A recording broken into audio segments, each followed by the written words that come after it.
Good morning, everybody. It's a beautiful sunny day, and I thought this would be as good a time as any to make a new video. So the boat's been in the water now a couple of weeks.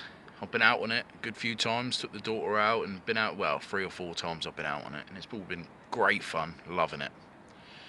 So I comes down yesterday and I think she's looking a bit dirty and stuff, and I spent the whole day down here with, you know, proper cleaning her down and making it all lovely and sparkly and nice. And I had obviously had a lot of water on the deck, so I was sweeping it all to the back and getting it out through the bilge pump. Once I'd got it all out and mopped the floor up and everything was nice, I thought, right, I'll just undo the bung and everything and check that, you know, the water, no water in the hull. And I undoes the bung, and what happens? It all spurts out. The whole hull is full of water. So I tide's out, I'm panicking, what do I do?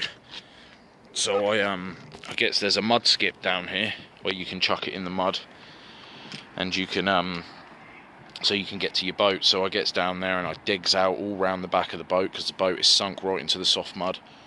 I've dug all round the back of the boat. The tide's probably 2 foot behind me before it's coming in, and I undoes the bung, and my god, the amount of water that come out of there, while constantly as it's draining out I'm having to, you know, shovel it out the way to clear the path. I had to dig like a tunnel, you know, like when you're at the beach and you're a kid and you get the tide line, you make a moat or something around your castle. I literally had to do that in the mud to get it all out. So I drains the whole hull and I think, right, that's probably taken at least a week. It must be something on the deck, maybe in the bilge area, because that's where there's always water. The bilge never gets everything out. There's always, you know, half an inch or so sat there. So I does that, I drains it all, and I think that gives me a few more days. I've gone home last night, come back down and checked later in the evening, and it's, you know, afloat and it's okay. I've come down this morning and she's looking rather muddy from yesterday, but she is sitting very low in the water. I think, okay, so I clean out the area. Let me get back on her, hopefully not fall over. I clean out the bilge area, my sponge and all that. Oh, sorry, my sponge and everything. And does this.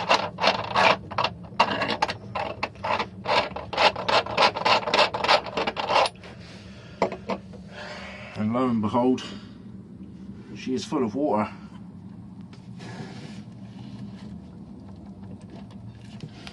Not completely full because it's not squirting out like a fountain now, but she is full of water, and that's in the space of about 12 hours, around that time. So that indicates to me that there's a hole outside in the hull. How, I don't know.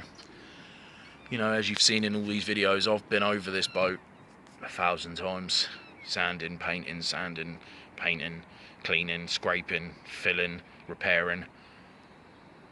I've not seen a hole or a crack that's sufficient enough, and any ones that I did, we repaired. And now it's been anti-fouled and anti-fouled and anti-fouled. So I think she's going to have to come out the water and go back to the driveway. I'm going to have to fill the hull up with water, and I'm going to have to get under it and see. Bit gutted, to be honest, you know, needless to say I'm a bit gutted, because it's it's a pain in the arse. My mate's in Barcelona again working, so I don't have his, I have obviously phone calls, but I don't have his help and his expertise, if you like.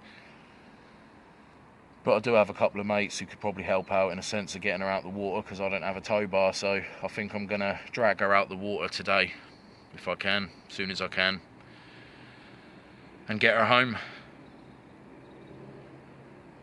Fun and games, isn't it? And it's a beautiful day. Tide's just about to go out. It would have been perfect today. Could have gone out around 8, 9 o'clock in the morning at high tide, even before that, around 7, and come back for 6, because it's high tide again. It just gone 6:30. Would have been lush. I'm thinking to myself, you know, I stuck these fins on and I lost 3 miles an hour, but it was performing much better. It was getting on the plane better. It was, you know, feeling a lot more sturdy. And I'm starting to think maybe it's not the fins. The fins had obviously helped, but it's obviously if it's filling up with water that quickly. When I first put it in the water and I blasted up the river in the video before, it was perfect. I stuck it straight, throttle straight down, and it went straight up on the plane within a couple of seconds, sorry, and it was flying along. Didn't care to really look at the speedo because I was on the river, and you're not supposed to go fast, but it was New Year's Day, and I just give it a quick blip, you know, charge up the batteries and everything, and then I plotted back down at 6 knots or whatever. Since then, I've been out a few times, and I went out with my daughter, and I didn't open it up then, because obviously I'm with my daughter. I went out with my mate the other day, and we were bombing all around Dockhead and everything, really, you know, giving it all. And it felt fine. It was doing like 22 miles an hour. And I thought, you know, there's 2 heavy blokes on here. We've got a load of stuff on here. We've got all the, you know, bits and bobs on here. We've lost a few miles an hour, but it's performing much better. I thought, well, that's a result at the end of the day, innit? Now I'm thinking it's because it's so much water in there. That's why it's getting on the plane so well. That's why it's feeling better in the water, because it's so bloody heavy. It's like a tank. Anyway, I'm going to go and try and arrange some bits and bobs and things, and I'll try to film some if I can, but you'll more than likely see it back in the driveway. No more captains of the sea, you be captains of the driveway again. The joys of boating, I suppose. So it's 9:30 at night. Tide's up. Well, was. Second tide will be up in a minute, hopefully. I got her out of the water.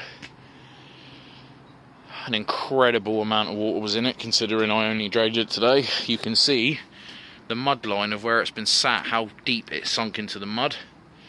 But I have got it on the trailer. I didn't have any ratchet strap with me, so she's tied down with more lines. Just gotta get her home. I'm only 2 miles away from my house, so we need to find this hole. Oh, didn't want to have to do all of this. So she is back on the driveway. It's the next day. I have filled the whole hull up with water and the deck, and I really make sure I've had a good look over the hole underneath of it, and the only thing I can find is a good hole right there. So I've marked it. There's a good puncture wound right through the side there. I'm going to drain it now, then I'm going to sand that up and repair it. So we're back out here in the cold with the angle grinder. I've jacked it right up so I can get under a bit easier, and I'm going to grind that space out now. Ground down there. It's the culprit. I still reckon my missus drilled a hole in the side of my boat. I did not. She was sick of me being out here doing it all the time. She thinks I love the boat more than I love her. I did not. I think you did. I did not. I was going to do it. I did the front of the boat. Leave in the comments what you reckon. Did the wife do that? Or was that me? Or is that something in the water, or has it always been there? But all you boaters know what it's like. Mrs. hates the boat. So I've been and picked up all the stuff I need for a repair. Courtesy of Paskins Marine once again. Thank you, bud. Got all that stuff. Set myself up a little table. Gonna clean up the area. Get some repair on it. So I've matted it up. What you do, as you've seen in the other videos, is you start off with a smaller piece like this and then step it out to the size. It's a bit overkill, but that's the idea. That shouldn't be going anywhere. Give that a sand back, gel it, sand it back, polish it up or whatever, anti-foul again. So it's been a mental few days. You see on the clip just before that I'd got to fiberglass in. I've gelled it. First coat of gel went on with just some catalyst to keep it tacky and sticky, which I didn't know, so that's what I did. And then a day later I was still out here with a heat gun trying to heat it, thinking why ain't this going off? And then my mate said to me, your donut is supposed to stay tacky so you can put your next coat on. So anyway, we got past that and I fitted the next coat. I've sanded it down and this is what it looks like.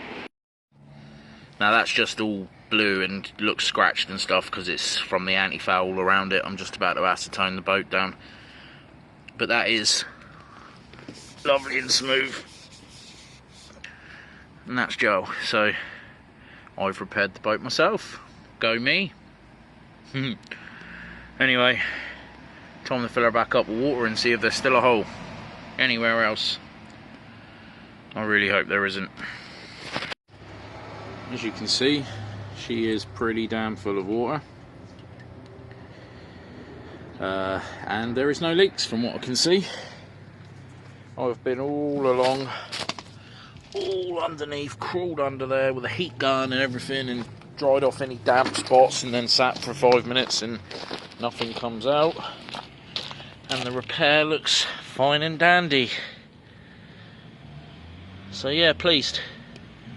Hopefully that'll be the end of it. I'm going to fill this deck up, right up, till the battery tray, everything's covered, and then I'm just going to leave it for an hour or so, then have a check.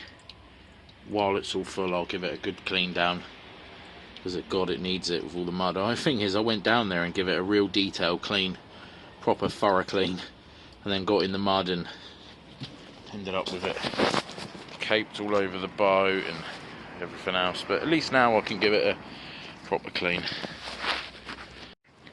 She's looking all nice and clean down again since having her a good clean yesterday. So I've in the meantime I've stuck on my new roof bars, which I'm pretty happy with. They look good up there and a bit safer to walk along the sides. Drilled off a hole for my cleats, but I haven't got any bolts, so I'm going to go and get some bolts today, some other anti-foul today, and then I will be re-anti-fouling the parts that I've repaired, and any bits that have sort of flaked off I'll sand and paint. I'm going to drill the drop pin for the front of this. I have started the drop pin in there to go through the anchor as well, which is there. Cut a hatch hole in that, and then we're away, people. We're going to go back in the water hopefully within the next few days. I'm hoping, but we'll see. The Rona got me 6 days ago. I tested positive for COVID, and it's absolutely battered me. So it's been 6 days in bed. I finally feel a little bit more alive, and I can't lie there and think about the boat anymore. So out here doing some bits. I finally drilled through, so that is for my drop pin on the anchor. Oh, COVID is no joke, people. Seriously, this one wiped me out. So we're finally COVID free in my house, thank God. I've been up to all sorts of little bits and bobs with the boat, so the repairs are all done, as you know. I've just been out and got these. A couple of nice little tubs, sit on them shelves lovely. I'll stick a strap round them, but that's ideal to keep some bits, first aid, knife, you know, all your bits and bobs, fire extinguisher, everything I need for down the pontoon to do work. I also fitted a lock to the back of the boat Not the best of jobs because I had to pack it out of washers because it's bloody typical of eBay crap builds. But and I need to clean up the mess I made, but it's on there now. But see, the reason I packed it out is there was a big gap that was left that you could literally just undo it, so it was pointless. I spent a long time trying to customise and make something out of 316 stainless that I had, a little bit of metal I had left, but it all went horribly wrong. So I've got some washers on there just for now, which will do the trick. I have also, let me, climb off the boat.